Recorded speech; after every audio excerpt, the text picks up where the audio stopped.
5 fakta alasan mundurnya Timnas Indonesia U23 dari Piala AFF U23 2022 di Kamboja. Sebelum lanjut ke berita, bagi yang belum like, komen, dan subscribe, silakan subscribe terlebih dahulu untuk mendukung channel ini. Timnas Indonesia U23 secara terpaksa absen dari Piala AFF U23 2022. Sekedar informasi, turnamen ini dijadwalkan berlangsung di Kamboja sejak hari ini, Senin 14 Februari 2022 hingga 26 Februari mendatang. Keadaan memang tidak memihak Timnas Indonesia U23 yang berstatus sebagai juara bertahan karena badai Covid dan cedera. Oleh sebab itu, keputusan mundur pun diambil oleh Timnas Indonesia U23. Namun mundurnya Timnas Indonesia U23 tetaplah disesali. Berikut 5 alasan mundurnya Timnas Indonesia U23 dari Piala AFF U23 2022. Yang pertama, gagal pertahankan gelar juara.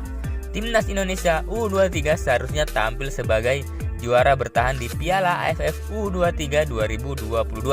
Sebab di Piala AFF U22 2019 Garuda Nusantara keluar sebagai juara.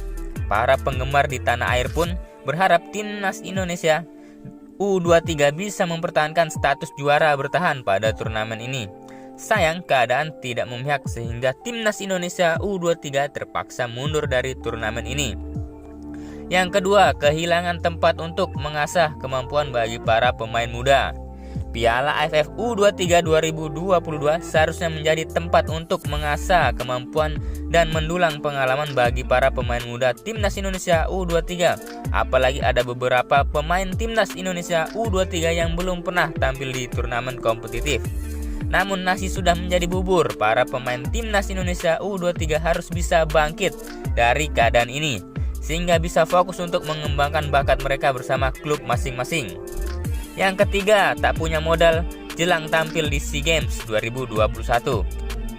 Selain Piala AFF U23 2022, Timnas Indonesia U23 juga direncanakan untuk mentas di SEA Games 2021 pada 12-23 Mei mendatang. Padahal jika dapat hasil apik di Piala AFF U23 2022, itu akan menjadi modal berharga bagi Timnas Indonesia U23 di SEA Games 2021. Dengan tidak tampil di Piala AFF U23 2022, persiapan Timnas Indonesia untuk SEA Games 2021 ditakutkan jadi kurang matang. Akan tetapi Garuda Nusantara diharapkan tetap bisa menuai hasil positif di SEA Games 2021. Yang keempat, kualitas Piala AFF U23 2022 menurun.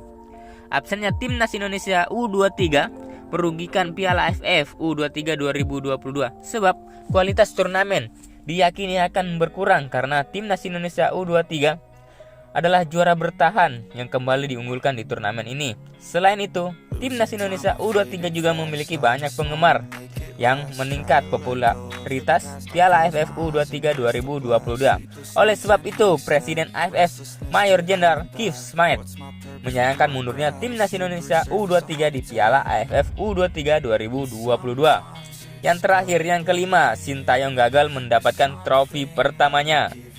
Sebagai diketahui, Sintayong hampir mendapat trofi pertamanya bersama Timnas Indonesia di Piala AFF 2020.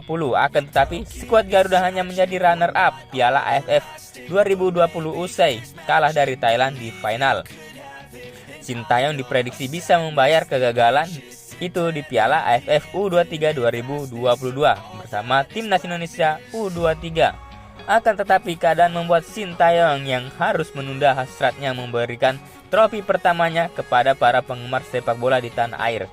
Bagaimana pendapat kalian, Konco Lovers? Terima kasih sudah menonton video ini. Salam olahraga.